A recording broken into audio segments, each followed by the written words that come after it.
എമ്പുരാൻ ഇപ്പം ഓൺലൈനിലും നമ്മുടെ ഇൻഡസ്ട്രി മൊത്തം, ഇൻഫാക്ട് നമ്മുടെ അല്ല ഇന്ത്യൻ ഇൻഡസ്ട്രി മൊത്തം ഒരു ചർച്ചാ വിഷയമായിട്ട് ഒരു 4-5 ദിവസമായിട്ട് അല്ലെങ്കിൽ ഒരാഴ്ചയായിട്ട് കേൾക്കുന്ന വാക്കാണ് ഈ എമ്പുരാൻ. അപ്പോൾ സ്വാഭാവികമായിട്ടും ഞങ്ങളുടെ സിനിമാ ചർച്ചയിലും എമ്പുരാൻ എത്തിയിരിക്കുകയാണ്. അപ്പോൾ അത് നിങ്ങളോട് കുറച്ച് കാര്യങ്ങൾ ഷെയർ ചെയ്യാം എന്ന് വിചാരിക്കുന്നു. എനിക്ക് തോന്നുന്നു 20-ാം തീയതി ആണെന്ന് തോന്നുന്നു ട്രെയിലർ റിലീസായി. അതിനുശേഷമാണ് ഈ ഭയങ്കരമായ ഒരു, നേരത്തെ പടം അനൗൺസ് ചെയ്തപ്പോൾ തൊട്ടുണ്ട്, പോസ്റ്റേഴ്സ്, ക്യാരക്ടർ പോസ്റ്റേഴ്സൊക്കെ വരുമ്പോഴും എല്ലാം ഉണ്ട്.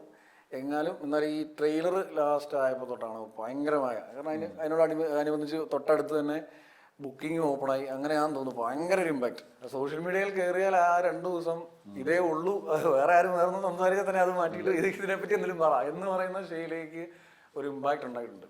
അപ്പം മലയാള സിനിമാ പ്രേമികൾ എന്ന രീതിയിൽ ഭയങ്കരമായ എക്സൈറ്റ്മെന്റിലാണ് നമ്മളെല്ലാവരും. മലയാളി സിനിമാ പ്രേമികൾ മാത്രമല്ല, മലയാളികൾ മൊത്തമായിട്ട് ഒരു എമ്പുരാൻ മറ്റൊരു കോൺസെപ്റ്റിലേക്ക് മൊത്തമായിട്ട് വീണു പോയൊരു അവസ്ഥയാണ്. ലോക്കായിട്ടുണ്ടായിരുന്നു. സാധാരണ വേറെ ലാംഗ്വേജ് ഫിലിംസ് ആണ് അങ്ങനെ ഒരു സാധനം ഭയങ്കര ഒരു ഹൈപ്പ് ചെയ്തിട്ട് ഒരു സിനിമയ്ക്ക് വേണ്ടിയിട്ട് അങ്ങനെ ഒരു സാധനം. പക്ഷെ എനിക്ക് ആദ്യമായിട്ടാണ് അത് ഒരു മലയാള സിനിമ വന്നിട്ട് ഒരു ട്രെയിലർ ഇറങ്ങാൻ വേണ്ടി വെയിറ്റ് ചെയ്യുക, പോസ്റ്റേഴ്സ് ഇങ്ങനെ ഇറങ്ങുമ്പോൾ ഓരോന്നോരോന്നിന് വെയിറ്റ് ചെയ്യുക, പിന്നെ ഒരു ബുക്കിംഗ് ഡേറ്റ് അനൗൺസ്മെന്റ്, അതിന് ടിക്കറ്റ് ബുക്ക് ചെയ്യാനായിട്ട് വെയിറ്റ് ചെയ്യുക. എനിക്ക് ആദ്യമായിട്ടാണ് അങ്ങനത്തെ ഒരു എക്സ്പീരിയൻസ്. ഈ ട്രെയിലർ റിലീസിന് ശേഷമല്ലേ ഭയങ്കര കുമ്പൊന്ന് ഒന്നും കൂടെ അത് എക്സ്പാൻഡ് ആയി. അപ്പൊ നമുക്ക് ട്രെയിലറിൽ തന്നെ തുടങ്ങാം. അപ്പൊ ഞാൻ ട്രെയിലർ കണ്ട സമയത്ത് എനിക്ക് ഫസ്റ്റ്, നമ്മളെല്ലാ ട്രെയിലർ കാണുമ്പോഴും നമ്മൾ ചെയ്യാറുള്ള ഒരു പരിപാടി എന്ന് പറഞ്ഞാൽ ഫസ്റ്റ് ഈ ലെങ്ത് നോക്കും, എത്ര സമയമുണ്ടെന്ന്. ശരിക്കും പറഞ്ഞാൽ ഈ റീസെന്റ് ഒന്നും വരാത്ത അത്രയും ലെങ്തി ഒരു സാധനമാണ്. 3:50 കണ്ടാണ്, ഓൾമോസ്റ്റ് 4 minutes ആണ്. അത് കണ്ടത് ശരിക്കും പറഞ്ഞാൽ ഈ നെറ്റ് പിടിച്ചു. കാരണം എനിക്ക് 2 മിനിറ്റ് കൂടുതലായി ട്രെയിലർ കാണുന്നത് വലിയ താല്പര്യമില്ലാത്ത. ഇത് എന്തിനാണ് ഈ സമയത്ത്? ഇത് ഒന്നാമത് പടം ഓൾറെഡി നല്ല ഹൈപ്പിൽ എത്തിയിരിക്കുന്നതാണ്, ഇതിന്റെ ആവശ്യമുണ്ടെന്ന് തോന്നി. പക്ഷെ സത്യം പറഞ്ഞാൽ ഞാനത് കണ്ടപ്പം എനിക്ക് അത്ര പ്രശ്നം ഫീൽ ചെയ്തില്ല. കാരണം ഞാൻ എൻ്റെ ഫ്രെയിം ക്വാളിറ്റി ഒക്കെ ശ്രദ്ധിച്ചു. അപ്പോൾ നമുക്ക് കണ്ടിങ്ങനെ പോകുമ്പോൾ നമുക്കറിയാലോ ഇത് മലയാള സിനിമയ്ക്കുള്ളതല്ലല്ലോ, മലയാള സിനിമ കാണാതെ അങ്ങനെ. അപ്പോൾ നമുക്കത് നമ്മളെവിടെയോ അതിനകത്ത് ഹുക്കായി. അങ്ങനെ ഇരുന്ന് എനിക്ക് ഈ പറയുന്ന അത്ര പ്രശ്നം വന്നില്ല. എന്നാലും നമ്മൾ പറയുമ്പോഴും അത്ര വലിയ ട്രെയിലറിന്റെ ആവശ്യമില്ലായിരുന്നു തന്നെയാണ് ഇപ്പോഴും എനിക്ക് തോന്നുന്നത്. അല്ലാതെ തന്നെ പടം ഒക്കെയാണ്. പിന്നെ നമ്മൾ ചില സാധനങ്ങൾ ഇപ്പൊ ട്രെയിലറിൽ കണ്ടു, അത് നമ്മൾ ഇവിടെ കാണാതെ ഫ്രഷ് ആയിട്ട് ചിലപ്പോൾ ഫസ്റ്റ് ഷോ തിയേറ്ററിൽ കണ്ടിരുന്ന ഇതിനേക്കാളും ചിലപ്പോൾ അങ്ങനെയൊക്കെ എനിക്ക് തോന്നി. ആ ലെങ്ത്തിന്റെ കാര്യം എനിക്ക് കണ്ടപ്പം അത്ര പ്രശ്നം തോന്നിയില്ല ട്രെയിലറിന്റെ. എനിക്ക് അതിന്റെ കുറെ വിഷ്വൽസ് ഒക്കെ എനിക്ക് ഭയങ്കരമായിട്ട് ഇഷ്ടപ്പെട്ടു. കാരണം എന്ന് വെച്ചാൽ കുറെ പുറത്തുള്ള കുറെ ലൊക്കേഷൻ, കുറെ സീക്വൻസസ് ഒക്കെ കണ്ടപ്പോ എനിക്ക് സാധാരണ കാണുന്നതിലും കുറച്ചും കൂടെ ഒരു ക്വാളിറ്റി എനിക്ക് കുറെ സീക്വൻസസിൽ തോന്നി. കാരണം കുറെ മറ്റേ ബ്ലാസ്റ്റ് കുറെ സീക്വൻസ് ഒക്കെ ഉണ്ടായിരുന്നല്ലോ, അതൊക്കെ എനിക്ക് ഭയങ്കരമായിട്ട് എനിക്ക് വർക്കായ പോലെ തോന്നി. കാരണം അങ്ങനെ അധികം ഇപ്പൊ ബോളിവുഡിൽ തന്നെ കുറെ ഇപ്പൊ ഈ വലിയ സ്കെയില് പടങ്ങളിൽ പോലും അത് മിസ് ക്വാളിറ്റി എന്നുള്ളൊരു ഫയറിന്റെ കളറൊക്കെ എനിക്ക് നമ്മൾ ചെയ്യുമ്പോൾ ഇച്ചിരി പ്രശ്നമാവാറുണ്ട്.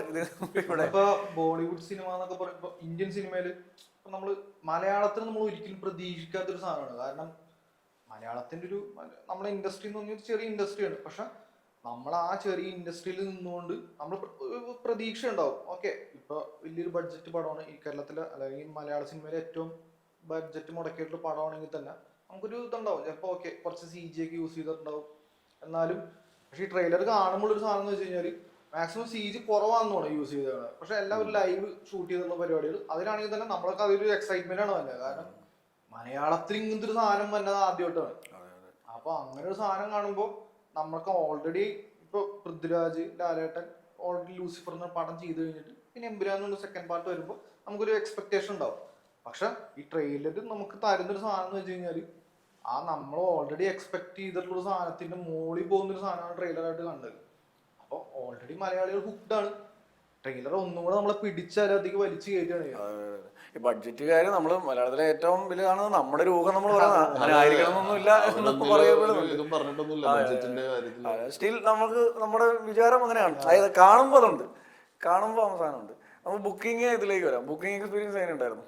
ബുക്കിംഗ് ഞാൻ ഈ പറയുന്ന പോലെ പല പടങ്ങളും മറ്റേ ലാലേട്ടന്റെ ഒക്കെ ഫസ്റ്റ് ഡേ ഫസ്റ്റ് ഷോ ഒക്കെ പോയി അതൊക്കെ എപ്പോഴും അറ്റൻഡ് പരിപാടിയൊക്കെ ഉണ്ടെങ്കിലും, പക്ഷെ ഞാൻ ബുക്ക് മൈ ഷോയിൽ ഇങ്ങനെ ഈ പറയുന്ന പോലെ ഒരു സമയത്ത് ഇവർ അനൗൺസ് ചെയ്യുന്നു 9 മണിക്ക് സ്റ്റാർട്ട് ചെയ്യുന്നു, അന്ന് 9 മണിക്ക് ടിക്കറ്റ് കിട്ടണല്ലോ. ബുക്ക് മൈ ഷോ പരിപാടിയും ആദ്യമായിട്ടൊക്കെ നമ്മളെല്ലാം ഇങ്ങനെ നോക്കിയിരുന്ന എപ്പോഴേലും ബുക്കിംഗ് ആവും. ഞാനൊക്കെ റിഫ്രഷ് ചെയ്യുന്നു, ബുക്കിംഗ് ആയി അങ്ങനെ ചെയ്യുക. ഇങ്ങനെ നേരത്തെ ഒരു സമയം പറഞ്ഞിട്ട് അതിനുവേണ്ടി അപ്പൊ മലയാളം കേരളക്കര മുഴുവൻ ഇങ്ങനെ നോക്കി ആ ഒരു 9 മണി ആവേണ്ടി.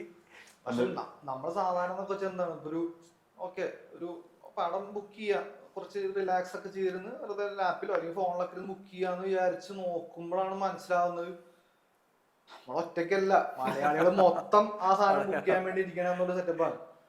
അപ്പൊ അതൊരു ഞാൻ ആ ബുക്കിങ്ങിന്റെ ഒന്നുമല്ല, ടിക്കറ്റ് വന്നപ്പം നമുക്ക് ആ സമയത്ത് കൂട്ടുകാരെ ഫോൺ വിളിക്കാൻ മേല. അതായത് ഇവര് ഫോൺ ഇതിങ്ങനെ റിഫ്രഷ് ചെയ്തിട്ടിരിക്കുക, നമ്മൾ കോൾ തന്നാൽ കട്ട് ചെയ്യും. ഇനി കോള അവരുടെ ബുക്കിങ്ങിന് അത് ഡിസ്റ്റർബൻസ് വരുമല്ലോ എന്ന് വേണ്ടി നമ്മൾ തെറി പറയും. അതുകൊണ്ട് 2 മണിക്കൂർ വിളിക്കാൻ മേല ആരെയും. അങ്ങനെ എനിക്ക് 9 മണിക്ക് ഇരുന്നിട്ട് 9:45 എനിക്ക് കിട്ടിയത് 6 മണിക്ക് ദിവസം. എനിക്ക് എന്റെ ഫ്രണ്ട് എന്നെ സഹായിച്ചോണ്ടാണ് എനിക്ക് ടിക്കറ്റ് കിട്ടിയത്. ഇവൻ സഹായിച്ചുകൊണ്ട് ഇപ്പൊ എനിക്ക് ഞാനൊരു 1.5 മണിക്കൂർ ട്രൈ ചെയ്തു. ഞാൻ സത്യം പറയാൻ മടുത്തിട്ട് നിർത്തി, എനിക്ക് പറ്റുന്നില്ല. ഞാൻ ആ സമയത്ത് നോക്കി, കാരണം മറ്റേ ബുക്ക് മൈ ഷോയിൽ ആ മറ്റൊരു ഒരു ട്രെൻഡിന്റെ ഒരു സാധനം കാണിക്കില്ല, ഇത്ര പേര് ബുക്ക് ചെയ്യാനാണ് അറ്റ് എ ടൈം എന്ന് പറഞ്ഞിട്ടൊക്കെ. അത് ആ സമയത്ത് തന്നെ എന്തോ എത്രയോ ലക്ഷം ആൾക്കാർ ആ സമയത്ത് ട്രൈ ചെയ്തുകൊണ്ടിരിക്കുകയാണ്. കാരണം നമ്മള് ഒരു സീറ്റ് ഓക്കെ, ഒരു സെൻട്രൽ സീറ്റ് എങ്ങനെയല്ല, ആദ്യം ഒരു സെൻട്രൽ സീറ്റ് ഉണ്ട്, അത് ബുക്ക് ചെയ്ത് അത് മറ്റേ ഫിക്സ് ചെയ്യാനായിട്ട് പോകുമ്പോൾ അടുത്ത വീട്ടിൽ നോക്കുമ്പോൾ അതെ സെർവർ ഡൗൺ, ഒന്നും കൂടെ റിഫ്രഷ് ചെയ്യും. പിന്നെ നോക്കുമ്പോൾ അത് ക്ലിക്ക് ചെയ്ത് പേയ്മെന്റിലേക്ക് പോകുമ്പോൾ പേയ്മെന്റ് ക്രാഷ്. പിന്നെ നോക്കുമ്പോൾ ഇത് ആ സീറ്റ് പോയി, പിന്നെ ആ തിയേറ്ററിൽ പിന്നെ സീറ്റ് ഇല്ല.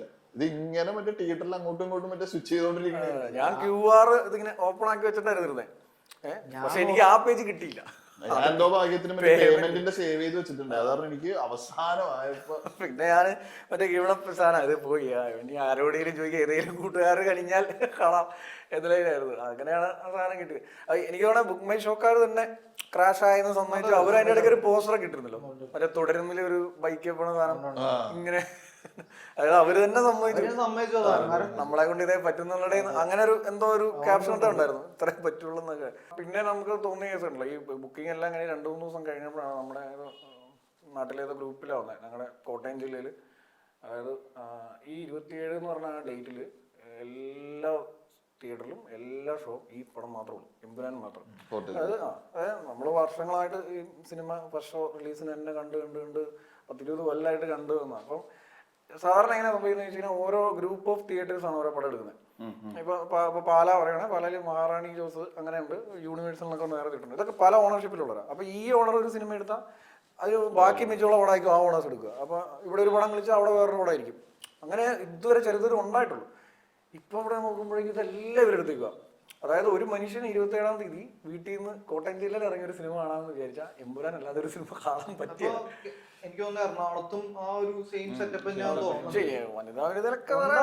ഇത്രയും സ്ക്രീനുള്ള PVR-ലൊക്കെ ഏതെങ്കിലും പടം കാണൂല്ലോ ഉണ്ടാവും. പക്ഷെ അവിടെ മറ്റേ ഒരു എമ്പുരാൻ ഇപ്പൊ ഏതെങ്കിലും ബുക്ക് മൈ ഷോ എടുത്തു നോക്കി കഴിഞ്ഞാല് ഇപ്പൊ മറ്റു സിനിമകളുണ്ട്, ഇല്ലെന്നല്ല പറയുന്നത്. പക്ഷെ ആ ആകെ മൊത്തം ഇപ്പൊ നമ്മളൊരു മറ്റേ ഒരു എമ്പുരാൻ തരംഗം എന്ന് പറഞ്ഞ സെറ്റപ്പ് പോലെയാണ്. കാരണം എമ്പുരാൻ അല്ലാണ്ട് വേറെ ഒന്നും ഇല്ല എന്നൊരു അവസ്ഥ പോലെയാണ്. ഉണ്ട്, പക്ഷെ അതിനെയൊക്കെ ഓവർ ഷാഡോ ചെയ്തൊരു സംഭവം എമ്പുരാന്റെ ഒരു ബുക്കിംഗ് ഇപ്പൊ എറണാകുളത്ത് നമുക്ക് കാണുന്നത്. ഈ പറഞ്ഞ പോലെ എറണാകുളത്ത് ഈ പറഞ്ഞ പോലെ പല ഓപ്ഷൻസ് ഉണ്ടല്ലോ, മറ്റേ മൾട്ടിപ്ലെക്സ് പല റേറ്റിലുള്ള ലോക്കൽ തിയേറ്റേഴ്സ് ആണെങ്കിലും മൾട്ടിപ്ലെക്സ് അങ്ങനെ. ഇപ്പൊ നമുക്ക് ഐമാക്സ് വരെ ഇപ്പൊ എറണാകുളത്തും വന്നു, ട്രിവാൻഡ്രത്തും വന്നു. ഈ പ്രൈസിന്റെ റേറ്റ് ഞാൻ ആദ്യമായിട്ടാണ് അങ്ങനെയൊക്കെ കാണുന്നത്. കാരണം ഐമാക്സിലൊക്കെ ഒരു 800-നും 900-നൊക്കെയാണ് റേറ്റ്. ട്രിവാൻഡ്രത്തുള്ള ഐമാക്സിലാണെങ്കിൽ നമ്മുടെ ഇവിടുത്തെ PXL-ഒക്കെ ആണെങ്കിൽ 1000 രൂപയ്ക്കൊക്കെ റേറ്റ്. പക്ഷെ ഇപ്പൊ വ്യാഴാഴ്ച പടം ഇറങ്ങാൻ വെള്ളി ശനി ഞായറൊക്കെ നോക്കിയാൽ ഇതൊക്കെ ഫില്ല. ഈ 1000 രൂപ ടിക്കറ്റിനും ഡിമാൻഡ് ഉണ്ട്. എനിക്ക് തോന്നുന്നു ഒരു 5 ദിവസത്തേക്ക് കംപ്ലീറ്റ് ഞാനിപ്പോ ഇന്നലെ നോക്കിയപ്പോഴും ഇന്നലെയൊക്കെ നോക്കിയപ്പോ ഓൾമോസ്റ്റ് ഫില്ലായി. 1000-ന്റെ സീറ്റ് ബുക്ക് ചെയ്യാനല്ല, എന്നാലും ജസ്റ്റ് എന്നാലും ആ ഒരു ആൾക്കാര് ഓക്കെയാണ് അതിൽ കാണാനായിട്ട്. അതിപ്പോ അന്ന് ആ കിട്ടാതിരുന്ന സമയത്ത് എനിക്ക് 1000 രൂപയ്ക്ക് ഒരു ഞാൻ ഉദ്ദേശിച്ച തിയേറ്ററിലും സമയത്തും 6 മണിക്കത്തെ ഷോയോ അല്ലെ നമുക്ക് 1000 രൂപയ്ക്ക് കിട്ടുമെന്ന് കണ്ടാ ചിലപ്പോ ഞാനത് എടുത്തേനെ കേട്ടോ. നമ്മൾക്ക് ഈ ബ്ലാക്കിനൊക്കെ നമുക്ക് ആ എക്സ്പീരിയൻസ് മിസ്സായിട്ട് പിന്നെ നാളെ അയ്യോ അന്ന് പൈസ കൊടുത്തേക്കാം അങ്ങനെ ഒരു റിഗ്രറ്റ് വരരുത് എന്ന്. കാരണം എമ്പുരാൻ എന്ന് പറയുന്ന ഒരു ഫിലിമിന് അങ്ങനത്തെ ഒരു സംഭവം കൂടെ ഉണ്ട്. കാരണം കുറെ സാധാരണ മലയാളം പടത്തിന് ഇല്ലാത്ത പോലെ കുറെ കണക്ഷൻസ്, സ്പോയിലേഴ്സ്, അങ്ങനെ കുറെ പരിപാടികളൊക്കെ ഉണ്ടല്ലോ. ഒന്ന് നമ്മൾ അറിഞ്ഞു പോയാൽ അതാണ് ആ ഒരു ഇതിലാണ് റിസ്ക് എടുക്കാൻ ഒരിക്കലും ഇപ്പൊ മറ്റ് ലാംഗ്വേജുകളിലൊക്കെ നമ്മൾ പല അങ്ങനത്തെ സാധനങ്ങളൊക്കെ ഇപ്പൊ ഫസ്റ്റത്തെ ഷോ കഴിഞ്ഞിട്ട് നമുക്ക് മലയാളത്തിൽ തന്നെ ഉണ്ടായിട്ടുണ്ട് പല CBI പടങ്ങൾക്കൊക്കെ ഫസ്റ്റത്തെ ഷോ കഴിഞ്ഞ് കഴിഞ്ഞാൽ അപ്പത്തേക്ക് അതിന്റെ മറ്റേ ക്ലൈമാക്സ് റിവീൽ ചെയ്യാം. ദൃശ്യത്തിന് സെയിം പരിപാടിയായിരുന്നു. അതായത് ഫസ്റ്റത്തെ ആ ഒരു സീൻ, ഫസ്റ്റത്തെ ഒരു ഷോ കഴിഞ്ഞിട്ട് പിന്നെ മൊത്തം അതിന്റെ ക്ലൈമാക്സ് എന്താണ്, അതിന്റെ ആ ട്വിസ്റ്റ് എന്താണ്, അല്ലെങ്കിൽ എന്താണുള്ള കാര്യം, അല്ലെങ്കിൽ എന്തായാലും എമ്പുരാൻ എന്ന സിനിമയിൽ എന്തെങ്കിലും കുറച്ച് കാര്യങ്ങളൊക്കെ ഉണ്ടാവും നമുക്കറിയാം. അപ്പൊ അത് വളരെ ഫ്രഷ് ആയിട്ട് കാണാനുള്ള ഒരു എക്സൈറ്റ്മെന്റ്, അങ്ങനെ ഒരു എന്താണ് ഒരു എക്സൈറ്റ്മെന്റിനേക്കാളും ഉള്ളൊരു ഒരു ത്വരയാണ് ആൾക്കാർ. എന്തായാലും അറിഞ്ഞാൽ നമുക്കൊരു ഒരു നല്ലൊരു പെർസെന്റേജ് എൻജോയ്മെന്റ് നഷ്ടപ്പെടും. അതിന് വേണ്ടി 1000 രൂപ സേവ് ചെയ്തിട്ട് പൈസ എന്തെല്ലാം രീതിയിൽ നമ്മൾ വേറെ കളയുന്നുള്ളതാണ്. ഇത് ഈ ബുക്കിങ്ങും സാധനങ്ങളും ഒക്കെ വരുന്ന ഇമ്പാക്ട് അതിനെ ഒരു മീറ്റ് ചെയ്യുന്ന ക്വാളിറ്റിയും അതിനുണ്ടെന്ന് തന്നെ തോന്നുന്നു അല്ലെ? ക്വാളിറ്റി എനിക്കത് തോന്നി, ക്വാളിറ്റി നല്ലോണം ഉണ്ടെന്ന്. അതായത് നമ്മളിപ്പോ ഞാൻ നേരത്തെ പറഞ്ഞ പോലെ തന്നെയാണ്, നമ്മളൊരു മലയാളം സിനിമ എന്നുള്ളൊരു കോൺസെപ്റ്റ് തിങ്ക് ചെയ്യുമ്പോഴാണ് ഇപ്പൊ നമ്മൾ കണ്ടിരുന്നതിന് മുമ്പും പല ഇംഗ്ലീഷ് പടങ്ങളും ഹിന്ദി പടങ്ങളായാലും ഇതിനേക്കാളും നല്ല ക്വാളിറ്റി സാധനങ്ങൾ നമ്മൾ കണ്ടിട്ടുണ്ട്. അപ്പൊ നമ്മളെപ്പോഴും ആഗ്രഹിക്കും മലയാളത്തിൽ എന്താണ് ഇങ്ങനത്തെ ഒരു സാധനം കാണാൻ പറ്റുക. അപ്പൊ അങ്ങനെയുള്ളൊരു ആഗ്രഹം മലയാളികളെ എല്ലാവരും മൈൻഡിലുണ്ടാവും. അങ്ങനെ ഒരു ആഗ്രഹം വെച്ചുകൊണ്ട് നമ്മള് നമ്മൾ ട്രെയിലർ ടീസർ കണ്ടു, നമുക്കൊരു ഗ്ലിംസ് പോലത്തെ സാധനം കിട്ടി, എന്തായിരിക്കും സംഭവം, ഒരു മിഡിൽ ഈസ്റ്റ് പോലത്തെ സംഭവം, പിന്നെ മറ്റു രാജ്യങ്ങളിലൊക്കെ പോയിട്ടുണ്ട്, അങ്ങനെ സാധനം കണ്ടിട്ട് ട്രെയിലറിലേക്ക് വരുമ്പോ നമ്മൾ ഈ ഗ്ലിംസ് അല്ല അവിടെ മറ്റേ ഒരു പുതിയ അവര് ഈ എമ്പുരാന്റെ മേക്കേഴ്സ് തന്നെ പറയുന്ന പോലെ അതൊരു പുതിയ ലോകം തന്നെ ക്രിയേറ്റ് ചെയ്തൊരു സെറ്റപ്പ് പോലെയാണ്. അപ്പൊ അതൊരു മലയാളം സിനിമയിൽ കാണാന്ന് വെച്ച് കഴിഞ്ഞാല് ആ ക്വാളിറ്റി അത്ര നമുക്ക് ഫീൽ ആവുന്നതുകൊണ്ടാണ് നമുക്ക് എനിക്ക് തോന്നുന്നു ഈ ബുക്കിംഗ് ഒക്കെ ഇത്രയാവാൻ കാരണം വന്നത്. എല്ലാവർക്കും തിയേറ്ററിൽ തന്നെ ചെയ്യണമെന്നുണ്ട്. അല്ലെങ്കിൽ ഇപ്പൊ നമ്മള് ഒരു ജനറൽ ട്രെൻഡ് വെച്ച് നോക്കുമ്പോ തിയേറ്ററിൽ കാണുന്ന 2-3 ആഴ്ച കഴിഞ്ഞാൽ നൈസായിട്ട് OTT കാണാൻ. എന്നാ മലയാളികൾക്ക് ഇപ്പൊ ഇതെന്തായാലും തിയേറ്ററിൽ നിന്ന് എക്സ്പീരിയൻസ് എല്ലാവർക്കും ഉണ്ട് ആ ഒരു, അതറിഞ്ഞാ വല്ല സ്പോയിലേഴ്സ് ഒക്കെ അപ്പൊ ആ ഒരു ക്വാളിറ്റി അവർ പിടിച്ചത് തന്നെയാണ്. അതാ ബഡ്ജറ്റിന്റെ ഒക്കെ ആവാം അല്ലേ? എനിക്ക് തോന്നുന്നു ബഡ്ജറ്റ് മാത്രമല്ല ഒരു വിഷൻ സെറ്റപ്പ് പോലെ എനിക്ക് തോന്നി. കാരണം നമുക്ക് ഇത്ര പൈസ ഉണ്ട്, ഇത്ര ഒരു ബഡ്ജറ്റ് ഉണ്ട്, നമ്മുടെ ഒരു മാർക്കറ്റ് ഇതാണ്, ആ മാർക്കറ്റ് ഇതാണും നമ്മുടെ ഇതിൽ ഇത്രയും ബഡ്ജറ്റ് ഉള്ളൂ എന്നൊരു സാധനം മനസ്സിൽ വെച്ചുകൊണ്ട് തന്നെ എത്രയും മികച്ചൊരു സാധനം ഒരു വർക്ക് ക്രിയേറ്റ് ചെയ്യാന്നുള്ളൊരു ക്രിയേറ്ററിന്റെ ഒരു വിഷൻ എന്ന സെറ്റപ്പ് പോലെ എനിക്ക് പേഴ്സണലി പൃഥ്വി എന്ന ഡയറക്ടറിനെ വെച്ച് നോക്കുമ്പോൾ എനിക്ക് പേഴ്സണലി ഫീൽ ചെയ്തൊരു സാധനമാണ്. ഇപ്പൊ ലാലേട്ടൻ ആയാലും ആന്റണി പെരുമ്പാവൂരായാലും അത്രയും മറ്റ് ആക്ടേഴ്സ് ടെക്നീഷ്യൻസ് എല്ലാവരും ആയാലും അവരുടെ ഒരു ബെസ്റ്റ് വർക്ക് അല്ലെങ്കിൽ അവരുടെ ഒരു ഡ്രീം പ്രൊജക്ട് എന്നുള്ള സെറ്റപ്പ് പോലെയാണ് ഈ ഒരു ട്രിലജി കാണുന്ന എനിക്ക് തോന്നുന്നു. ഇതുണ്ടല്ലോ ഒരു വാങ്ങിക്കാൻ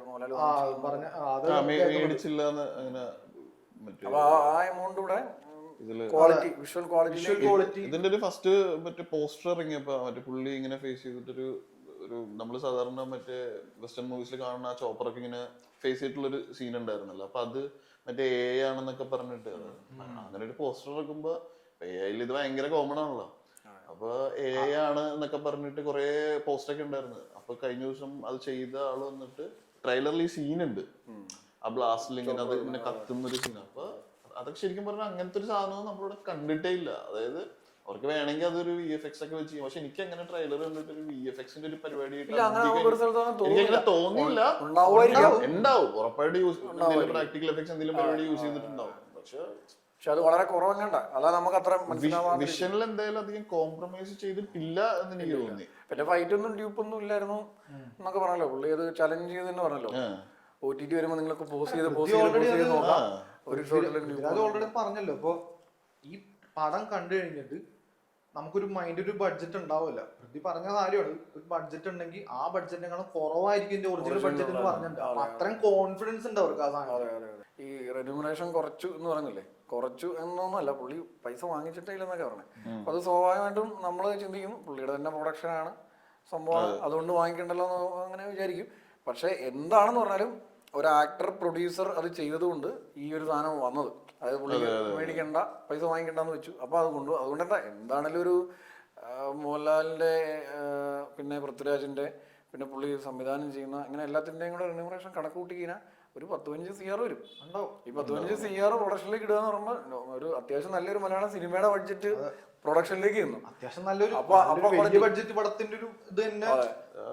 അതൊക്കെ ആയിരിക്കാം അവർക്ക് VFX ഒക്കെ ഇല്ലാതെയൊക്കെ ക്വാളിറ്റിയിൽ സാധനം ഉണ്ടാക്കാൻ പറ്റിയത് എന്ന് തോന്നുന്നു. പിന്നെ വളരെ കാലത്തെ ഒരു പ്രിയ തന്നെ ഇതിനകത്ത് വർക്ക് തന്നെ നടന്നിട്ടുണ്ട്. ഏകദേശം ഒരു 2-3 കൊല്ലത്തെ പരിപാടി തന്നെ ഉണ്ടെന്ന്. അപ്പൊ അത്രയും കൊല്ലത്തെ ഒരു എഫേർട്ട് ഉണ്ട് സാധനത്തിൽ. അവിടെ നല്ല ഐഡിയ കാണും, നല്ല ഐഡിയ ഉണ്ടാവും, ക്ലിയർ ക്ലാരിറ്റിയിലായിരിക്കും ഷോർട്ട്. അല്ല എനിക്ക് തോന്നുന്നു ഇത് ഫസ്റ്റ് തന്നെ ഒരു ട്രിലജി സെറ്റപ്പിൽ തന്നെ ഇവർക്ക് മൈൻഡിൽ തന്നെ ഡിഫറൻസ് എങ്ങനെ വന്നാലും ഉണ്ടോ. കാരണം സാധാരണ അല്ലെങ്കിൽ ഒരു പടം ഇറങ്ങി ഓക്കെ കുറച്ച് ബോക്സ് ഓഫീസ് കളക്ഷൻ കിട്ടി, ഒരു ഹൈപ്പ് ജനറേറ്റ് ആയി, എന്നാൽ പിന്നെ ഇതിനൊരു സെക്കൻഡ് പാർട്ട് ആ ഫാൻസിനെ മേടിക്കാം. അതിനൊരു ഡിഫറൻസ് ഉണ്ട്. ഒരു പ്രോജക്റ്റ് ആയിട്ട് കൺസീവ് ചെയ്തിട്ട് അതൊരു സ്പ്ലിറ്റ് ചെയ്ത് ഇറക്കുമ്പോൾ അതിനൊരു റൈറ്ററിനൊരു ഐഡിയ ഉണ്ടാവുമല്ലോ. അതിന്റെ ഡിഫറൻസ് എങ്ങനെ വന്നാലും എനിക്ക് തോന്നുന്നു ഉണ്ടാവുന്നു. ലൂസിഫർ ഒരു പാൻ ഇന്ത്യൻ സിനിമ എന്നൊക്കെ നമുക്ക് പറയാൻ പറ്റുമായിരുന്നു. ലൂസിഫറിന് അത്രയും അങ്ങനെ ഇല്ലായിരുന്നു തോന്നുന്നു. ഇന്ത്യ മലയാള സിനിമയായിട്ടൊക്കെ തന്നെ ആയിരുന്നു ഇറക്കി. പക്ഷെ ഇഷ്ടപ്പെട്ട് ഓരോരുത്തരും അങ്ങോട്ടും ഇങ്ങോട്ടും റീമേക്ക്, എല്ലാവരും റീമേക്ക് പോയി. അപ്പൊ അത് മലയാള സിനിമയായിട്ട് തന്നെയാണല്ലോ ഇറക്കിയത്. പാൻ സ്കെയില് പരിപാടി എനിക്ക് തോന്നിയിട്ടില്ല.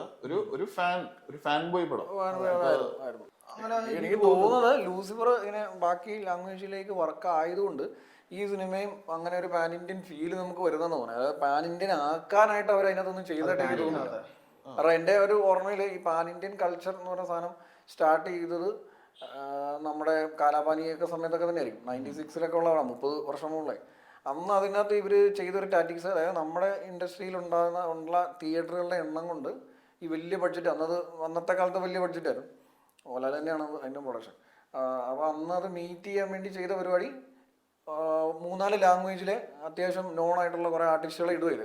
തബുവിനെ അമരീശ്വരനെ മുകളിൽ നിന്ന് കൊണ്ടുവന്നു, ഇവിടുന്ന് പ്രഭുവിനെ ഇട്ടു, അങ്ങനെ ചെയ്ത് ഇളയരാജനെ മ്യൂസിക് ചെയ്യിപ്പിക്കുന്നു. അങ്ങനെ ഒരു പ്ലാനിൽ ചെയ്തത്. പക്ഷെ അന്നത് ആ സംഭവം അത്ര വർക്കായില്ല. കാരണം നമുക്ക് എനിക്ക് തോന്നുന്നത് ഹിന്ദി അവിടെ ഒന്നും വലിയ തിയേറ്റർ ഒന്നും കിട്ടി കാണില്ല അന്ന്.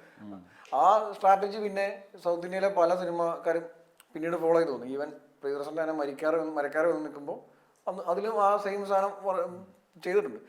നമ്മൾ ഇത് നോക്കിയാൽ എമ്പുരാൻ നോക്കിയാൽ ആ സംഭവം ഇല്ല, അങ്ങനെ ഒരു സംഭവമില്ല. വേറെ ഒരു സ്ഥലത്തും ഒരു മോഹൻലാലിനും പൃഥ്വിരാജിനും ഈസി ആയിട്ട് കിട്ടും, ഏത് സ്ഥലത്തെ ഒരു സ്റ്റാറിനെ ഈസി ആയിട്ട് വേണം കിട്ടും. പക്ഷെ ചെയ്തിട്ടില്ല. പ്യൂർലി മ്യൂസിക് ഡയറക്ടർ അടക്കം, സിനിമാറ്റോഗ്രാഫർ, സ്ക്രിപ്റ്റ് റൈറ്റർ, ഡയറക്ടർ അടക്കം എല്ലാവരും മലയാളം തന്നെയാണ്. പുറത്തെ വെസ്റ്റേൺ കുറച്ച് ആർട്ടിസ്റ്റുകളൊക്കെ ഉണ്ട്, പക്ഷെ നമ്മൾ ഈ പറയുന്ന വലിയ ഇനീഷ്യൽ ഉണ്ടാകാനുള്ള സ്റ്റാർസിനെ ഒന്നും വേറെ ആരും യൂസ് ചെയ്തില്ല. അപ്പോൾ പ്യൂർലി മലയാളമായിട്ട് തന്നെ. അപ്പോൾ എനിക്ക് തോന്നുന്നത് അവർ പാൻ ഇന്ത്യൻ ആക്കണമെന്ന് വിചാരിച്ചിട്ട് ഒന്നും ചെയ്തിട്ടില്ല, കോംപ്രമൈസ് ചെയ്തിട്ടില്ല. ഈ റോൾ എന്നാ അവിടുത്തെ ഒരു സ്റ്റാറിനെ വിളിച്ചു കൊടുത്തേക്കാം എന്ന് അങ്ങനെ വിചാരിച്ചില്ല. എനിക്ക് തോന്നാ ഇത് തെലുങ്കില് ഇപ്പം ചിരഞ്ജീവി അല്ലേ തെലുങ്കില് ലൂസിഫർ ചെയ്തു. അപ്പൊ അതിലും മറ്റേ ക്യാരക്ടർ സൽമാൻ ഖാനെ കൊണ്ടുപോയി. അങ്ങനെ എല്ലായിടത്തും ഒരു ജയിലറൊക്കെ ഇങ്ങോട്ട് ചെയ്ത പോലെ ഷാസാനെ ചെയ്തിട്ടില്ല. അങ്ങനെ ചെയ്യാനൊക്കെ റോൾസ് ഒക്കെ കാണും, അവർ ചെയ്തിട്ടില്ല. അപ്പൊ പുള്ളി എപ്പോഴും ഇന്റർവ്യൂല് പറയുന്ന പോലെ മലയാള സിനിമയുടെ ഒരു ബ്രാൻഡ് അംബാസഡർ ആയിട്ട് അറിയപ്പെടാൻ തന്നെ പുള്ളി ഭയങ്കരമായിട്ട് ആഗ്രഹിക്കും. അത് തന്നെ പുള്ളി പ്രവൃത്തിയിൽ കാണിക്കുന്നുണ്ട്. അതായത് പുള്ളിയുടെ മറ്റേ എനിക്ക് തോന്നിയുള്ള കാര്യം എന്ന് വെച്ചാൽ പുള്ളിയുടെ എയിം എന്ന് വെച്ച് കഴിഞ്ഞാല് മലയാള സിനിമ ആയി തന്നെ പ്രൊജക്ട് ചെയ്യാൻ വേണ്ടി. ഈ സാധനത്തിന് തന്നെ ഒരു നെഗറ്റീവ് സൈഡ് ഉണ്ടോ എന്നൊരു സംശയമുണ്ട്. അതായത് ഈ സിനിമ നോർത്ത് ഇന്ത്യയിലൊക്കെ അവർക്ക് കണക്ട് ആവുമോ? ഇപ്പം ഈ ഒരു സംഭവം തന്നെ ഹൈപ്പ് പോയിട്ടുണ്ട്. പൃഥ്വിരാജൊക്കെ എല്ലായിടത്തും പോയി പ്രൊമോഷൻ എല്ലാം നടത്തുന്നുണ്ട്. പക്ഷേ ഈ സിനിമയിലെ കണ്ടന്റിലേക്ക് വരുമ്പോൾ എന്തുമാത്രം നോർത്ത് ഇന്ത്യൻസിനൊക്കെ ഇത് അവർക്കൊരു കിക്ക് കിട്ടുന്ന സാധനം ഉണ്ടാവും. ഇപ്പൊ നമുക്ക് ഇന്നത്തെ ഏറ്റവും സാധനം മറ്റേ വാടാക്കില്ലേ, ഇത് നമുക്ക് മോലാലി മുണ്ട് മടക്കി കൊടുത്തിട്ട് വാട എന്ന് പറയുമ്പോൾ കിട്ടുന്ന സാധനം ഒരു നോർത്ത് ഇന്ത്യയിൽ ഒരു അതാണ് അതിനകത്ത് എനിക്കുള്ള ഒരു കൺസേൺ. പടം പുറത്തോട്ട് വരുമ്പോൾ എനിക്കും അത് മാത്രമല്ല ഒരു കൺസേൺ ആയിട്ടുള്ളൂ. ഇപ്പൊ നോർത്ത് ഇന്ത്യൻ ഒരു മാർക്കറ്റിന്റെ കൺസേൺ എന്ന് വെച്ച് കഴിഞ്ഞാൽ നമ്മളെ നോർത്ത് ഇന്ത്യ അല്ല, നമ്മളൊരു ഇന്ത്യൻ മാർക്കറ്റിന് എടുത്തു കഴിഞ്ഞാൽ ഒരു നോർത്ത് ഇന്ത്യ, അതായത് നമ്മൾ സൗത്ത് ബെൽറ്റിൽ നിന്ന് മുകളിലേക്ക്, അതാണ് യഥാർത്ഥ ഇന്ത്യൻ മാർക്കറ്റ് എന്ന് വെച്ച് കഴിഞ്ഞാൽ നമുക്ക് വലിയ കളക്ഷൻ വരുന്നുള്ള കാര്യങ്ങൾ ഇപ്പം ഉണ്ട്. വിക്രം, ജയിലറൊക്കെ ആണെങ്കിലും സൗത്തിൽ നിന്ന് ഇഷ്ടം പോലെ കളക്ട് ചെയ്ത് 400-500 crore അടിച്ചിട്ടുണ്ട് സാധനം. എന്നാൽ തന്നെ ഒരു വൺ കളക്ഷൻ, അതായത് ഒരു 1000+ അതിന് മുകളിലേക്കൊക്കെ പോകണമെങ്കിൽ നോർത്ത് ബെൽറ്റിന്റെ സപ്പോർട്ട് കൂടിയേ വരും. പക്ഷെ ട്രെയിലർ നമ്മൾ കാണുന്ന സമയത്ത് അതിൽ കുറച്ച്, ഞാൻ ക്രിട്ടിസൈസം സെറ്റപ്പിൽ പറയണല്ല, പക്ഷെ ഒരു നമ്മുടെ രാഷ്ട്രീയപരമായിട്ടുള്ള പല കാര്യങ്ങളിലും കുറച്ച് കോൺട്രവേഴ്സി ഉണ്ടാവാൻ ചാൻസ് ഉള്ള കുറച്ച് കാര്യങ്ങളുണ്ട്. അത് എങ്ങനെ നോർത്തുകാര് ഇപ്പൊ നോർത്തേൺ ഒരു ഓഡിയൻസ് എങ്ങനെ ആ സാധനം എടുക്കും എന്ന് എനിക്കൊരു ചെറിയൊരു ഒരു സ്റ്റൈൽ ഉണ്ടാവുകയും ചെയ്യും. എനിക്ക് തോന്നുന്നു ഇപ്പം പൃഥ്വിരാജ് ബഡ്ജറ്റിനെ പറ്റി ഇത്രയും കോൺഫിഡന്റ് ആയിട്ട് പറയുന്നത് കൊണ്ട് ഇപ്പൊ നീ പറഞ്ഞ നോർത്ത് ഇന്ത്യൻ ബഡ്ജറ്റിന്റെ ഒരു സംഭവം സപ്പോർട്ട് കിട്ടിയില്ലേലും ചിലപ്പോൾ ഇതിനെ ബഡ്ജറ്റ് മീറ്റ് ചെയ്ത് പോകും. കാരണം നമുക്ക് 1000 കോടി കിട്ടണമെന്നൊന്നുമില്ല. ചിലപ്പോൾ ഇതൊരു 100-150 കോടി കിട്ടിയാൽ ചിലപ്പോൾ ലാഭമായിരിക്കാം പുള്ളി പറയണ ഒരു സെറ്റപ്പ് വെച്ചിട്ട്. അപ്പൊ അത് മതിയായിരിക്കാം. പിന്നെ കിട്ടിയ ബോണസാ. കിട്ടിയാലുള്ള അഡ്വാൻറ്റേജ് എന്ന് വെച്ച് കഴിഞ്ഞാൽ പുള്ളിക്ക് അടുത്ത പടത്തിൽ L3 വരുന്നുണ്ടല്ലോ, ഇതിന്റെ അടുത്ത സാധനം പുള്ളിക്ക് വേറെ ലെവലിൽ ഇത് ചെയ്യാൻ പറ്റും. അപ്പൊ നമുക്ക് മനസ്സിലായല്ലോ മലയാള സിനിമയെ മലയാളമായിട്ട് കണ്ട് ഇവര് സ്വീകരിക്കാൻ തുടങ്ങി നമുക്ക് പ്രൂഡായി. പിന്നെ പുള്ളിക്ക് എന്തുകൊണ്ടും കാണിക്കാം. ഇനിയിപ്പോ നമ്മള് നോർത്ത് ഇന്ത്യയില് വർക്കാവോ എന്നുള്ള സംശയം പറയുമ്പോഴും നോർത്ത് ഇന്ത്യയിലെ ഒരു മെയിൻ സ്ട്രീം പടത്തെ ഇപ്പൊ സൈഡ് ആക്കിയിട്ടുണ്ട് ഈ പടം. അതെ ഒരു വലിയൊരു പടം, വലിയ പടം വരുന്നുണ്ട്. നമ്മൾ ആരോഗ്യകരമായിട്ട് പറയുമ്പോൾ സിക്കന്ദർ അങ്ങനെ സൗത്ത് ഇന്ത്യയിൽ ഒരു ബിഗ് സ്റ്റാർ, ഒരു വലിയൊരു സ്റ്റാർ, അതായത് തമിഴിലും തെലുങ്കിലും നല്ല മാർക്കറ്റുള്ള, മലയാളത്തിലും മാർക്കറ്റുള്ള ഒരാളുടെ പടം ഇപ്പം വീരധീരശൂരൻ സത്യമായി ലിറ്ററലി സൈഡായിട്ടുണ്ട്. അത് കാരണം ഇതേപോലെ തന്നെ മറ്റേ ഫസ്റ്റ് ഷോ കയറാനായിട്ട് തിക്കും തിരക്കും എടുത്ത് പോകുന്ന ഒരാളുടെ പടമാണ് വിക്രമിന്റെ പടമൊക്കെ. അപ്പൊ അങ്ങനത്തെ ഒരു പടം ഈ പടം വന്നപ്പോ, പക്ഷെ നമ്മൾ ആ പടത്തിനെ സൈഡ് ലൈൻ ചെയ്ത് സംസാരിക്കുന്നതല്ല, പക്ഷെ റിയാലിറ്റി അതാണ്. റിയാലിറ്റി സംഭവമായിട്ടുണ്ട്. ബുക്കിംഗ് ഒക്കെ വളരെ കുറവാണ്. ഇവിടെ പ്രൊമോഷൻ പരിപാടികൾ തന്നെ ഭയങ്കര ഡൗൺ ആക്കി. അവര് അതിന് വലിയ സ്പെൻഡ് ചെയ്യുന്നില്ല. സിക്കന്ദർ ഒട്ടും ചെയ്യുന്നില്ല. കേരളത്തിൽ സിക്കന്ദർ ഭയങ്കര ഡൗൺ ആണ്. ഐ മീൻ അവരുടെ പ്രൊമോഷൻ പരിപാടി അവര് ചെയ്യുന്നില്ല. 2 ദിവസം ചിത്തേരുടെ ഡയറക്ടറും കൂടിയാണ്. വേറൊരു സമയത്തായിരുന്നെങ്കിൽ അത് ആക്ച്വലി നല്ല രീതിയിൽ പോയേനെ. നല്ല പടമാണ്, പയ്യെ വന്നോളും വരട്ടെ. ആ പടം നല്ലതായിട്ട് വരട്ടെ. പക്ഷെ നമ്മള് ഇത്രയും നാള് ഒരു 10-20 വർഷം നമ്മൾ നോക്കിയാല് ഒരിക്കലും സംഭവിക്കാത്തൊരു കാര്യമാണ്. കാരണം നോർത്തിലെ ഇങ്ങനത്തെ ഇങ്ങനെ തമിഴ്നാട്ടിലെ ഒരു നല്ല സ്റ്റാറിന്റെ പടം വന്നാൽ സ്വാഭാവികമായിട്ടും മലയാള സിനിമ സൈഡായി പോവാണ് ചെയ്യാറ്. അല്ലെ മലയാള സിനിമ മാറ്റുക, റിലീസ് മാറ്റുക. ഓർക്കണ്ടോ ഒരു സമയത്ത് തമിഴ് സിനിമയ്ക്ക് ഇത്രയും റിലീസ് സെന്റർ കൊടുക്കരുത് എന്നൊക്കെ പറഞ്ഞ ഇവിടെ അത് ഈ മെയിൻ പ്രശ്നമായിരുന്നു. നമ്മുടെ പടങ്ങളൊക്കെ വരുമ്പോഴേ, വിജയജിത്തിന്റെ ഒക്കെ പടങ്ങൾ വരുമ്പോ വേറെ ഇറക്കാറില്ല. ആ വീക്കോ അല്ലെങ്കിൽ അതിന്റെ അടുത്ത ആഴ്ചത്തേക്കൊക്കെ പോസ്റ്റ്പോൺ ചെയ്തോണ്ടിരുന്നത്. ഇപ്പൊ അതിന്റെ സെയിം ഒരു സാധനം എന്തോ കന്നഡയിൽ എന്തോ തിരിച്ചടിക്കുന്ന സാധനം വന്നിട്ടുണ്ടോ മലയാള സിനിമയ്ക്ക് എന്തിനാണ് ഇത്രയും സെന്റർ കൊടുക്കുന്നത്? അവര് പറയുന്ന ഇപ്പൊ ഓക്കെ എമ്പുരൻ കളിച്ചോ, അതെ എമ്പുരൻ തിയേറ്ററിൽ കളിച്ചോ, പക്ഷെ അത് അവരുടെ ലാംഗ്വേജിൽ തന്നെ കളിക്കാന്നുള്ള സെറ്റപ്പ് ഒക്കെയാണ്. അപ്പൊ അതെന്താ സംഭവം എന്ന് വെച്ചാൽ ബാംഗ്ലൂരൊക്കെ പോലുള്ള ഒരു സിറ്റിയിൽ അവിടെ കൂടുതലായിട്ടുള്ള മലയാളികൾ ഉണ്ടാവും. ഭയങ്കരമായിട്ട് മലയാളികൾ താമസിക്കുന്ന സ്ഥലം ബാംഗ്ലൂരൊക്കെ. അപ്പൊ അവിടെ മലയാളികൾക്ക് എപ്പോഴും കാണാൻ ആഗ്രഹം. ഇപ്പൊ എനിക്കിപ്പോ എന്നോട് ചോദിക്കുകയാണെങ്കിൽ, എന്നോട് ഇപ്പൊ ഏതെങ്കിലും ഒരു മലയാള സിനിമ അതിന്റെ ഡബ്ബാണോ കണ്ട് അല്ലെങ്കിൽ മലയാളമാണോ കണ്ടെന്ന് വെച്ച് കഴിഞ്ഞാൽ ഞാൻ ഒബ്വിയസ്ലി സെലക്ട് ചെയ്യാൻ മലയാളം തന്നെ ആയിരിക്കും. പക്ഷെ ആ ഒരു അവര് പറയുന്നത് അവർക്ക് കന്നഡ തന്നെ കാണണം എന്നുള്ള സെറ്റപ്പ് ഒക്കെയാണ് അവര് പറയുന്നത് കേൾക്കുന്നത്. അപ്പൊ അതിൽ ചെറിയൊരു കോൺട്രവേഴ്സി വരാം. പക്ഷെ അതൊക്കെ നെഗ്ലിജിബിൾ ആയിട്ടുള്ള സാധനമൊക്കെയാണ്. തെലുങ്കിലും അങ്ങനെ പറയുന്നത് കേട്ടു. ബാംഗ്ലൂരിൽ ഈ പറയണ പോലെ എമ്പുരാന്റെ അന്ന് ഏത് കോളേജിലൊക്കെ കേരളത്തിലും അങ്ങനെ ഉണ്ട്. കേരളത്തിൽ പിന്നെ നമുക്ക് വലിയ അത്ഭുതമായിട്ട് തോന്നിയില്ല. കേരളത്തിൽ പിന്നെ കോളേജിന് അവധി കൊടുക്കണം. കോളേജിന് സ്കൂളിന് ഞാൻ പറയില്ല, കോളേജിനൊക്കെ അവധി കൊടുക്കേണ്ട ആവശ്യം വരില്ല. മിക്കരും അവിടെ ഉണ്ടാവും. ഓഫീസിൽ പല ഓഫീസിലും ഇതേപോലെ തന്നെ ഉച്ചയ്ക്ക് തൊട്ടാണ് പരിപാടിയൊക്കെ. അപ്പൊ നമ്മള് ആ ഒരു ബുക്കിംഗ് പരിപാടിയും ഇപ്പൊ ഉണ്ടാക്കിയ ഇമ്പാക്റ്റിനെ പറ്റി പറഞ്ഞു. നമുക്ക് സിനിമയുടെ റിലീസിലേക്ക് വരാം. റിലീസ് ചെയ്ത് ഇതിന് സിനിമ സക്സസ് ആകുമെന്ന് തന്നെ നമുക്ക് നല്ല ഒരു വിശ്വാസത്തിൽ അങ്ങനെ വിചാരിക്കാം. അങ്ങനെയാണെങ്കിൽ മലയാള ഇൻഡസ്ട്രിക്ക് ഉണ്ടാകാൻ പോകുന്ന ഒരു അഡ്വാൻറ്റേജിനെ പറ്റിയൊക്കെ എങ്ങനെയാണ് തോന്നുന്നത്? ഈ കണ്ടന്റ് എന്നുള്ളതിൽ നമുക്ക് പണ്ടോട്ട് നമുക്കൊരു എക്സ്പോഷർ ഉണ്ട് ബാക്കിയുള്ള പല ടെറൈനിലേക്കും.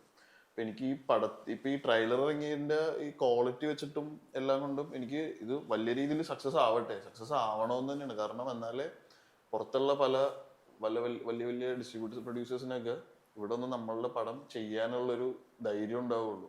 അത് കാരണം ഈ പടം നല്ല സക്സസ് ആവണമെന്ന് എനിക്ക് നല്ല പേഴ്സണലി നല്ല ആഗ്രഹമുള്ളത്. അതായത് ഇപ്പൊ വിജീഷ് പറഞ്ഞ പോലെ തന്നെ നമുക്ക് എപ്പോഴും കണ്ടന്റ് ഉണ്ട്. നമുക്ക് ആ കൂടെ കുറവ് എപ്പോഴും തോന്നുന്ന ഒരു സാധനം എന്ന് വെച്ചാൽ ബഡ്ജറ്റാണ്. എപ്പോഴും നമ്മളിപ്പോ ഇപ്പൊ നമ്മളെല്ലാവരും സിനിമ ചെയ്യണമെന്ന് ആഗ്രഹമുള്ളവരൊക്കെ തന്നെയാണ്. സിനിമ സ്ക്രിപ്റ്റ് എഴുതുന്നത്, ഡയറക്റ്റ് ചെയ്യണം, അങ്ങനെയൊക്കെ നോക്കുന്നവരൊക്കെ തന്നെയാണ്. പക്ഷെ നമ്മളെപ്പോഴും ഒരു കണ്ടന്റ് എടുക്കുന്ന സമയത്ത് നമുക്ക് ചെയ്യാൻ പറ്റുമോ, അല്ലെങ്കിൽ നമ്മൾ വിചാരിക്കുന്ന ഒരു ക്വാളിറ്റിയിൽ ഈ സാധനം മീറ്റ് ചെയ്യാനുള്ള ബഡ്ജറ്റ് നമുക്ക് ഉണ്ടാവും. അപ്പോൾ എന്തും നമുക്ക് ആഗ്രഹിക്കാമല്ലോ. അപ്പം അങ്ങനെ ഒരു കോൺസെപ്റ്റ് വെച്ചിട്ട് ഒരു സ്ക്രിപ്റ്റ് എഴുതിയിട്ട് നമ്മൾ ആ കോൺസെപ്റ്റ് മലയാളത്തിൽ റിയലൈസ് ചെയ്യാൻ പറ്റുമോ എന്നൊരു എപ്പോഴും ഡൗട്ട് ഉണ്ടാവും. കാരണം ആലോചിച്ച് തുടങ്ങുമ്പോൾ തന്നെ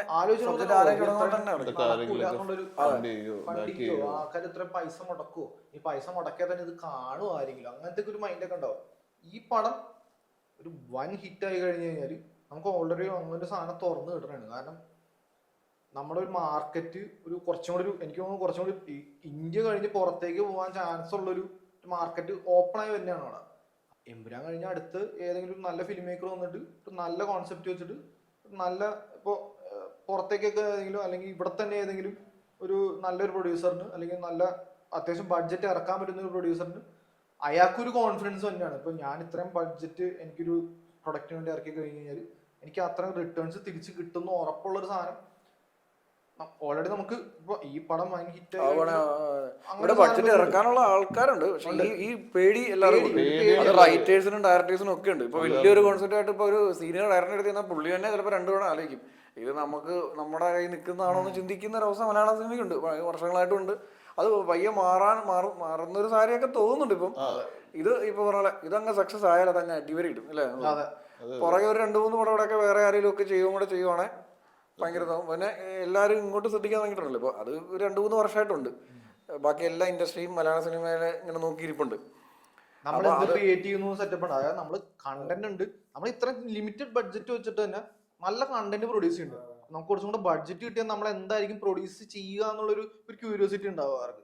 അപ്പൊ നമ്മൾ ഒരു സാധനം വച്ചു കൊടുക്കണതാണ്. ഇപ്പോൾ എമ്പുരാനോട് സാധനം ഒരു വേൾഡ് സിനിമ എന്ന് ഞാൻ പറയുമല്ലോ, ഒരു കൊമേഴ്ഷ്യൽ ഭയങ്കര വലിയൊരു ക്യാൻവാസിലോട്ട് സാധനം വച്ചു കൊടുക്കണേ. അപ്പോൾ ഓട്ടോമാറ്റിക്കലി നമ്മളെ കൊണ്ട് ഇത് പുൾ ഓഫ് ചെയ്യാൻ പറ്റും എന്നുള്ളൊരു സാധനം നമ്മൾ തന്നെ പ്രൂവ് ചെയ്ത് കാണിക്കുന്ന ഒരു സെറ്റപ്പാണ്. അപ്പോൾ അത് കമ്മിങ് ഫിലിം മേക്കേഴ്സിന് ഒരു ഇൻസ്പിറേഷൻ സെറ്റപ്പ് പോലെ എനിക്ക് പേഴ്സണലി ഫീൽ ചെയ്യുന്നുണ്ട് പ്രൊഡ്യൂസേഴ്സിനും ഒരു ധൈര്യം. അപ്പോൾ നമുക്ക് വീണ്ടും ഇതിൻ്റെ ഇത് ഒരു ആൻറ്റിസിപ്പേഷനെ പറ്റിയൊക്കെ വന്നാൽ ഇത്രയും ക്യാരക്ടർ പോസ്റ്റേഴ്സൊക്കെ റിവീൽ ആവുന്നു, ട്രെയിലർ ആൾക്കാർ നോക്കിയിരിക്കുന്നു. അപ്പം ഈ നോക്കിയിരിക്കുന്ന സമയമൊക്കെ ഇച്ചിരി ഉണ്ടായിരുന്നുകൊണ്ട് തന്നെ ആൾക്കാർ കുറേ കാര്യങ്ങൾ ഇങ്ങനെ മനസ്സിലിങ്ങനെ ഇങ്ങനെയായിരിക്കും കഥ, ഇങ്ങനെയായിരിക്കും ഈ ക്യാരക്ടർ തിരിയുന്നൊക്കെ കുറേ സംഭവം ആലോചിച്ചിട്ടുണ്ടാവും. അപ്പം നിങ്ങളും അങ്ങനെ ഓർത്തിട്ടുണ്ടാവുമല്ലോ. അങ്ങനത്തെ ഒരു പ്രഡിക്ഷൻസ് അങ്ങനെ എന്തെങ്കിലും സംഭവം സ്പെഷ്യലായിട്ട് മെയിൻ സാധനം മലയാളികൾ മുഴുവൻ നോക്കിയിരിക്കുന്ന സാധനം അതാണ്, ഈ നിൽക്കുന്ന ആരാണ് എന്നുള്ള. ആൾക്കാരാന്നും പറയുന്നുണ്ട്. പിന്നെ ആമിർ ഖാനാന്ന് പറയുന്നുണ്ട്. അറിയില്ല ആരാണ്. അതൊക്കെ കുറച്ചും കൂടെ മുമ്പേ റിവീൽ ചെയ്യുന്നുണ്ട്. അല്ലെങ്കിൽ എന്നാലേ അതിന്റെ അഡ്വാൻറ്റേജ് കിട്ടുള്ളൂ. അതായത് പുള്ളിയെ പോലെ ഒരാളെ ഇൻ കേസ് സിനിമ കാസ്റ്റ് ചെയ്തിട്ടുണ്ടെങ്കിൽ അതൊക്കെ ചുമ്മാ അങ്ങനെ ഒത്തിരി സാധനങ്ങൾ വരും. പക്ഷെ കുറെ ക്യാരക്ടേഴ്സിന് ഇതേപോലെ തന്നെ കുറെ ക്യാരക്ടേഴ്സിനെ കൊണ്ടുവന്നല്ലോ. ഇപ്പൊ സിരാജിന്റെ ക്യാരക്ടർ പുതിയ ക്യാരക്ടർ, അഭിമന്യു സിംഗ് ഉണ്ട്, കിഷോർ ആമീർ ഖാന്റെ സിസ്റ്ററിന്റെ ക്യാരക്ടർ, ഇവരൊക്കെ പുതിയതാണ്.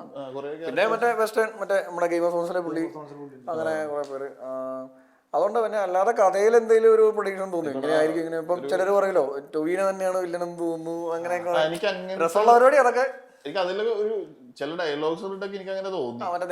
ഫ്ലാഷ് ബാക്കിന്റെ ഒരു ഇതും പിന്നെ ദൈവത്തിന്റെ പിന്നെ അതിലൊരു ഫ്രെയിം ഉണ്ട്, മഞ്ജു വാര്യറും ടൊവിനോയും കൂടെ വന്നിട്ടൊരു ബ്ലോക്ക് ചെയ്യണം. എനിക്ക് അതൊക്കെ എന്തോ ഇതിന്റെ കുറച്ച് പൃഥ്വിരാജ് ഇതിന്റെ കുറച്ച് ഇതിന്റെ ഉണ്ടല്ലോ മറ്റേ ഇതില് എന്താ ബ്ലഡ് ബ്രദർഹുഡ് അങ്ങനെയൊക്കെ ആണല്ലോ. അപ്പൊ ഈ സഹോദരങ്ങൾ തമ്മിലുള്ള എന്തോ ബിട്രയൽസ് ആണ്, അങ്ങനെയൊക്കെയാണല്ലോ. ട്രെയിലറിന്റെ തുടക്കം ഇങ്ങേറിന്റെ ഒരു വോയിസ് ഓവറിലല്ലേ, അതായത് എന്റെ പാത അത് ഫോളോ ചെയ്യുന്നവരാണ് എന്റെ അതായത് ശരിക്കും നമ്മുടെ ബ്ലഡ് രക്തബന്ധം അല്ല, എന്റെ വാക്കുകൾ ഫോളോ ചെയ്ത ആളാണ് എന്റെ ശരിക്കും ഫോളോ ചെയ്യുന്നത്. മീനിങ് ഒക്കെ ഉണ്ട്. എനിക്ക് സുരാജിന്റെ ഒരു ഡയലോഗ് എനിക്ക് അതായത് ചിലപ്പോ അതിലൊക്കെ ചില ഒരു ക്യൂസ് ഇട്ട് തരുമല്ലോ എങ്ങനെ എന്തെങ്കിലും ഒക്കെ. അതായത് കേരളം ഇതുവരെ കാണാത്ത, അപ്പൊ അതിൽ എന്തായിരിക്കാം ആ സാധനം. കേരളം ഇതുവരെ കാണാത്തൊരു സാധനം എന്ന് വെച്ചാൽ ഞെട്ടിക്കുന്ന, കേരളം ഇതുവരെ കാണാത്തല്ല, ഞെട്ടിക്കുന്ന ഒരു സാധനമാണ്. അപ്പൊ എന്തായിരിക്കും ആ ഞെട്ടിക്കുന്ന അവര് പൊളിറ്റിക്കൽ പാർട്ടിയാണ്. പൊളിറ്റിക്കൽ പാർട്ടി എന്താവാം ഒരു പൊളിറ്റിക്കൽ പാർട്ടി ഞെട്ടാൻ പോകുന്നൊരു സാധനം. അപ്പൊ ഓപ്പോസിഷൻ ഇവര് രണ്ടുപേരും കണ്ടോണ്ടിരിക്കുന്നത്, അതായത് ഈ സായികുമാറിന്റെ ക്യാരക്ടറും അതായത് ഈ റൂളിംഗ് 2 പാർട്ടീസ് ഉണ്ടല്ലോ, മറ്റു 2 പേര്, പുള്ളിയുടെ പേരെനിക്കറിയില്ല, അവർ രണ്ടുപേരും ഈ ഒരു ഇത് സംപ്രേഷണം ഇങ്ങനെ കണ്ടോണ്ടിരിക്കുന്നത്. അത് വേറൊരു പാർട്ടിയുടെ ഒറിജിൻ ഇങ്ങോട്ട് വരുന്നതായിട്ടോ കാരണം അങ്ങനെ എന്തെങ്കിലും ഒക്കെ ആയിരിക്കാം. കേരളം ഞെട്ടാനുള്ള ഒരു സാധ്യത അങ്ങനത്തെ സായികുമാർ പറയുകയും ചെയ്യുന്നുണ്ട്. ഇപ്പൊ വരാൻ പോകുന്നത് നിങ്ങൾ ആരും പ്രതീക്ഷിക്കാത്ത എന്തൊരു സാധനമാണെന്നോ അങ്ങനെ എന്തോ പറയുന്നുണ്ട്. കാരണം വലിയൊരു സാധനം വരുന്നുണ്ട്. അപ്പൊ അതെന്തായിരിക്കും ആ സാധനം. ചിലപ്പോ അത് ഇപ്പൊ നമ്മളെ ട്രെയിലറിൽ നിന്ന് കാണുമ്പോൾ തന്നെ നമുക്കൊരു ഊഹിക്കാൻ പറ്റും ഏതാണ്. ഞാൻ പേരെടുത്തൊന്നും പറയുന്നില്ല പാർട്ടികളുടെ പേരൊന്നും. അപ്പൊ അങ്ങനത്തെ സാധനമൊക്കെ എന്തായിരിക്കാം ആ ഒരു വിഷ്വലി നമുക്ക് മനസ്സിലാവല്ലോ എന്തൊക്കെയാണ് വരാൻ പോകുന്ന സാധനമൊക്കെ. അത് ഒരു തീമൊന്നല്ല ഞാൻ പറയുന്നത്, പാർട്ടി ബേസിലൊക്കെ എന്തായിരിക്കും കഥയിൽ എങ്ങനെ അത് ഇമ്പാക്ട് ചെയ്യാം, കേരള രാഷ്ട്രീയത്തിന് എങ്ങനെ ഇമ്പാക്ട് ചെയ്യാം എന്നുള്ള സാധനമൊക്കെ ആയിരിക്കാം ചിലപ്പോ. ഷാജോന്റെ ഒക്കെ ഒരു സെഗ്മെന്റ് ഒക്കെ ഉണ്ടല്ലോ ഈ പറയുന്നത് അതെനിക്കൊന്ന് പ്രീക്വലാണോ പ്രീക്വലായിരിക്കും ആണെന്ന് തോന്നുന്നു. രണ്ടും ഇതാണ് കുറച്ചുകൂടെ ഫ്ലാഷ് ബാക്കിലേക്ക് പോകുന്നു സ്റ്റീഫന്റെ ബാഗ് കുറച്ച് നല്ല രാമദാസിനെ കാണിക്കുന്നുണ്ട്. പുള്ളിനെ കാണിക്കുന്നു അങ്ങോട്ടൊക്കെ പോകുന്നുണ്ടോ തോന്നുന്നു. ഇവന്റെ ഒറിജിൻ ഒക്കെ കാണിക്കുന്നുണ്ടെന്ന് തോന്നുന്നു ഈ പൃഥ്വിരാജിന്റെ അതെ പുള്ളിയുടെ ക്യാരക്ടറിലേക്ക് കയറുന്ന എനിക്ക് തോന്നുന്നു ആ ഒരു പയ്യന്റെ ഒക്കെ കുറെ അതെനിക്ക് തോന്നുന്നു ഇവന്റെ ഒരു ചെറുപ്പകാലവും ചിലപ്പോ എനിക്ക് അങ്ങനെ തോന്നി ഒരു ഫൈറ്റ് സീക്വൻസസ് ഇവരൊരു രണ്ട് ഇങ്ങനെ ഒരു വാളൊക്കെ ഇട്ടൊക്കെ പോകുമ്പോ രണ്ടുപേരും കൂടെ വലിയൊരു അതിപ്പോ ഈ പുള്ളി പൃഥ്വിരാജിന്റെ ക്യാരക്ടർ ഈ സ്റ്റീഫനോട് ഇത്ര റോയൽ ഇതാവണമെങ്കിൽ ലോയൽ നിൽക്കണമെങ്കിൽ സംതിങ് എന്തെങ്കിലും ഒക്കെ കാണുമല്ലോ ചുമ്മാ. അവരുടെ ഡ്രസ്സിങ്ങും ഭയങ്കര ഡിഫറൻസ് ഉണ്ട്.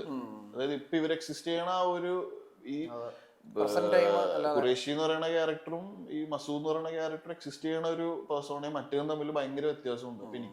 അപ്പൊ എനിക്ക് ഭയങ്കര ഒരു ഫ്ലാഷ് ബാക്ക് സീക്വൻസ് ഓൾറെഡി പറഞ്ഞിട്ടുണ്ടോ അവര് മറ്റേ ഡയറക്ട് സീക്വൽ സെറ്റപ്പ് അല്ലാണ്ട് ഒരു പ്രീക്വൽ പ്ലസ് സീക്വൽ അങ്ങനത്തെ സെറ്റപ്പ് ആണെന്ന് പറഞ്ഞിട്ടുണ്ട്. അപ്പൊ എല്ലാം ഉണ്ടാവും. എന്തായാലും ഒരു മൊത്തത്തിൽ രസമല്ലേ എല്ലാം ഓൺലൈനിലൊക്കെ ഓരോരുത്തരുടെ സാധനങ്ങൾ വരുന്നു അത് വായിക്കുന്നു. ഇന്ന് ഞാൻ മറ്റേ ഇത് കുറെ നമ്പേഴ്സ് ഒക്കെ വെച്ച് കാണിച്ചു ഇലുമിനാറ്റിയുടെ നമ്പറുകളാണ് അത് ട്രെയിലർ റിലീസ് ചെയ്തിട്ടാകുമ്പോൾ അവർ ചിന്തിച്ചിട്ടുള്ള കാണികളതായിരിക്കും. പക്ഷെ നമുക്കൊരു രസം ഇതൊക്കെ അതായത് ഒരു 2 ആഴ്ച കാലം മലയാളത്തിലെ മേജർ മനുഷ്യന് സോഷ്യൽ മീഡിയയിൽ ഒരു സിനിമയെ പറ്റി തന്നെ ഇങ്ങനെ ഡിസ്കസ് ചെയ്യുന്നു പറഞ്ഞ ഒരു സംഭവം. അതെനിക്ക് എന്ന് വെച്ചാൽ ഇപ്പൊ നമ്മള് ഏതെങ്കിലും സിനിമയുടെ പോസ്റ്റ് ഷെയർ ചെയ്യുക അതൊക്കെ എന്ന് വെച്ചാൽ ഭയങ്കര കോമൺ ആയിട്ടുള്ള കാര്യം. നമുക്ക് ഇതിന്റെ ത്വരയുള്ള കാരണം നമ്മൾ ഷെയർ ചെയ്യും. ഇതിലൊന്നും പെടാത്ത ആൾക്കാരില്ല.